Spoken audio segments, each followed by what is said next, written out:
Assalamualaikum warahmatullahi wabarakatuh. Salam dan bahagia Bapak Ibu guru semua. Berjumpa lagi dengan saya Heru Arditya Sanjaya, calon guru penggerak angkatan 9 Kabupaten Mesuji. Di sini saya akan memaparkan demonstrasi konseptual modul 1.4 praktik penerapan segitiga restitusi. Adapun saya sebagai calon guru penggerak di bawah bimbingan Ibu Fasilitator, Ibu Royati SPDI, dan Bapak pengajar praktik Bapak Syafi'i SPD. Baiklah, langsung saja selamat menyaksikan.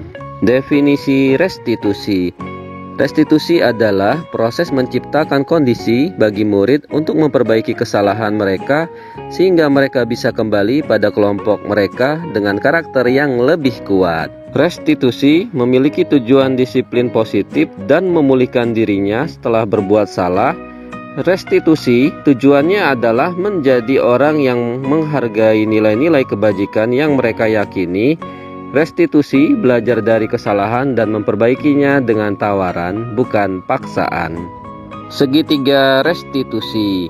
Segitiga restitusi adalah suatu proses dialog yang dijalankan oleh guru atau orang tua agar dapat menghasilkan murid yang mandiri dan bertanggung jawab. Adapun proses dialog segitiga restitusi ini terdiri dari 3 langkah yang digambarkan pada ketiga sisi segitiga restitusi. Perhatikan gambar segitiga restitusi berikut.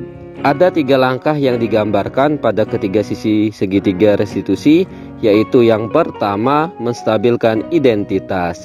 Kedua, validasi tindakan yang salah. Ketiga, menanyakan keyakinan. Skenario kasus pertama. Ketika murid kelas 5 sedang mengerjakan soal penilaian harian matematika, ada satu orang yang mencontek. Padahal dalam keyakinan kelas 5 ada salah satu nilai kebajikan, yaitu jujur. Artinya bahwa semua murid sepakat dan meyakini jujur dalam berperilaku. Sedangkan mencontek adalah salah satu tindakan yang tidak jujur atau bertentangan dengan salah satu nilai kebajikan tersebut. Saya sebagai seorang guru harus melakukan tindakan penyelesaian masalah dengan menggunakan segitiga restitusi. Penyelesaian skenario 1 dengan segitiga restitusi. Assalamualaikum Pak. Waalaikumsalam, silakan masuk nak. Ain sudah istirahat? Sudah Pak. Ain tahu mengapa Pak Heru memanggil Ain? Tidak tahu Pak. Tadi Bapak sempat melihat Ain saat ulangan matematika melihat jawaban atau mencontek pekerjaan temanmu. Betul kan? Betul Pak. Menurutmu mencontek itu perbuatan baik atau tidak baik kan? Tidak baik Pak. Karena mencontek adalah perbuatan yang tidak baik, berarti mencontek itu adalah sebuah kesalahan nak. Semua orang pasti pernah melakukan kesalahan. Pak Heru juga pernah melakukan kesalahan. Dan saat ini Ain mencontek itu artinya Ain melakukan kesalahan. Pak Heru tidak mau mencari siapa yang salah di sini, tapi Pak Heru ingin membantu Ain mengatasi permasalahan yang Ain alami sekarang. Coba Ain cerita mengapa Ain kok bisa mencontek nak? Tadi malam Ain tidak belajar Pak. Kenapa tidak belajar nak? Ain tahu hari ini ulangan matematika. Maaf Pak, Ain tadi malam menghasilkan nonton TV sampai lupa belajar. Ain masih ingat tidak dulu di kelas kita pernah melakukan keyakinan kelas? Masih ingat Pak. Apa salah satu keyakinan kita yang berhubungan dengan masalah Ain? Jujur Pak. Menurut Ain, jujur itu penting tidak? Penting Pak. Nah, mencontek itu perbuatan jujur atau tidak? Tidak jujur Pak. Oh, tidak jujur ya. Kira-kira apa yang harus Ain lakukan agar tidak mencontek lagi? Belajar dengan sungguh-sungguh. Terus apa lagi? Mengajarkan dengan kemampuan sendiri dan tidak lupa berdoa. Ain sudah paham apa yang harus Ain lakukan? Paham Pak. Mulai kapan Ain akan berubah dan memperbaiki kesalahan? Mulai hari ini. Baik, berarti mulai hari ini Ain sudah siap melakukan perbaikan diri dan tidak mencontek lagi ya. Ya Pak. Baik, semoga Ain setelah hari ini bisa memperbaiki diri dan menjadi anak yang lebih baik lagi, menjadi anak yang jujur dan membanggakan orang tua, menjadi anak yang solih ya. Silahkan kembali ke kelas. Terima kasih ya Pak. Saya permisi. Wassalamualaikum. Waalaikumsalam. Tanggapan murid yang pertama. Assalamualaikum warahmatullahi wabarakatuh. Perkenalkan, saya Muhammad Ainul Yakin dari kelas 5A. Saya senang mendapat nasihat dan solusi dari Pak Heru. Saya tidak akan mencontek lagi karena itu adalah perbuatan yang tidak baik dan tidak sesuai keyakinan kelas, yaitu jujur. Saya juga menjadi tahu cara memperbaikinya. Terima kasih Pak Heru. Wassalamualaikum warahmatullahi wabarakatuh. Skenario kasus kedua. Ada salah seorang murid kelas 5 yang sering datang terlambat. Dalam keyakinan kelas 5, ada salah satu nilai kebajikan yaitu komitmen. Ini artinya bahwa semua warga kelas harus komitmen dalam menjalankan segala hal. Sering datang terlambat adalah salah satu tindakan yang tidak sesuai dengan salah satu nilai kebajikan yang telah disepakati dan diyakini, yaitu komitmen. Saya sebagai guru harus melakukan tindakan penyelesaian masalah tersebut dengan menggunakan segitiga restitusi. Penyelesaian skenario 2 dengan segitiga restitusi. Waalaikumsalam, Nak. Silahkan masuk.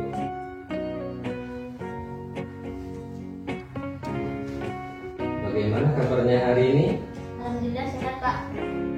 Radit tahu tidak mengapa Pak Heru memanggil Radit ke sini? Tidak tahu Pak. Tadi Radit dari rumah berangkat ke sekolah jam berapa? Jam 7.30 Pak. Sekolah kita masuknya jam berapa, Nak? Jam 7.15 Pak. Itu artinya Radit datang ke sekolah tepat waktu atau terlambat? Terlambat Pak. Jadi terlambat itu perbuatan baik atau tidak baik, Nak? Tidak baik Pak. Tidak baik ya Radit, semua orang pasti pernah melakukan kesalahan. Pak Heru juga pernah melakukan kesalahan. Pak Heru di sini bukan mau mencari siapa yang salah, tapi Pak Heru mau membantu Radit untuk mencari solusi masalah Radit. Sekarang coba Radit cerita mengapa Radit bisa datang terlambat. Tidurnya kemalaman jadi bangunnya kesiangan Pak. Kenapa tidurnya sampai kemalaman, Nak? Keasikan nonton TV sampai kemalaman Pak. Jam berapa tidurnya, Nak? Jam 10 Pak. Jam 10 itu belajar apa ngapain, Nak? Nonton TV sama akhirnya tidurnya kemalaman. Radit masih ingat enggak keyakinan kelas yang sudah kita buat dan sepakati bersama? Masih ingat Pak? Apa salah satu keyakinan dan kesepakatan kelas yang berhubungan dengan masalah Radit ini? Komitmen untuk datang tepat waktu. Apa itu komitmen, Nak? Menjalankan kewajiban yang telah kita sepakati bersama Pak. Menurut Radit, komitmen itu penting tidak? Penting Pak. Baik, komitmen itu bermanfaat nggak bagi kita? Bermanfaat Pak. Baik, apa yang akan Radit lakukan supaya tidak datang terlambat? Bangun pagi dan berusaha hadir di sekolah sebelum jam 7.15 Pak. Supaya bisa bangun lebih awal, apa yang Radit lakukan? Tidur tidak bermalaman. Radit akan tidur jam berapa? Jam 8 Pak. Baik, kalau sebelumnya jam 10, berarti sekarang jam 8 sudah mulai tidur ya? Iya Pak. Apalagi yang akan Radit lakukan? Memasang alarm Pak. Baik, pasang alarmnya sebelum sholat subuh ya, supaya Radit juga bisa melaksanakan sholat subuh. Iya Pak. Berarti sekarang Radit sudah tahu apa yang harus dilakukan? Iya Pak. Bagus, kapan Radit mau memulai memperbaiki kesalahannya? Mulai hari ini Pak. Alhamdulillah, mulai hari ini Radit mau ya perbaiki diri menjadi lebih baik lagi dan komitmen ya. Siap melaksanakannya? Siap Pak. Tos dulu. Bagus, silahkan Radit bisa kembali ke kelas. Terima kasih Pak. Saya permisi. Ya. Assalamualaikum. Waalaikumsalam, Nak. Tanggapan murid yang kedua. Assalamualaikum warahmatullahi Adit Pratama dari kelas 5A. Saya merasa nyaman karena Pak Heru sabar menasehati saya dengan baik, sehingga saya tidak merasa terpojok. Saya juga menyadari kesalahan yang saya lakukan. Datang terlambat itu perbuatan yang tidak baik. Saya berjanji akan memperbaiki diri dengan disiplin dan datang sebelum waktunya sehingga tidak terlambat. Terima kasih Pak Guru. Wassalamualaikum warahmatullahi wabarakatuh. Kesimpulan, menerapkan segitiga restitusi pada masalah yang muncul dengan menempatkan diri pada posisi kontrol manajer. Maka aspek yang dikembangkan pada murid adalah motivasi intrinsik, sehingga penanaman nilai-nilai kebajikan dapat tumbuh dan berkembang menjadi suatu kebiasaan positif dan membentuk karakter positif murid yang pada akhirnya tercipta budaya positif. Demikian video demonstrasi konstekstual modul 1.4 tentang praktik penerapan segitiga restitusi. Semoga bermanfaat. Salam dan bahagia Bapak Ibu guru semua. Tergerak, bergerak, menggerakkan. Terima kasih. Wassalamualaikum warahmatullahi wabarakatuh.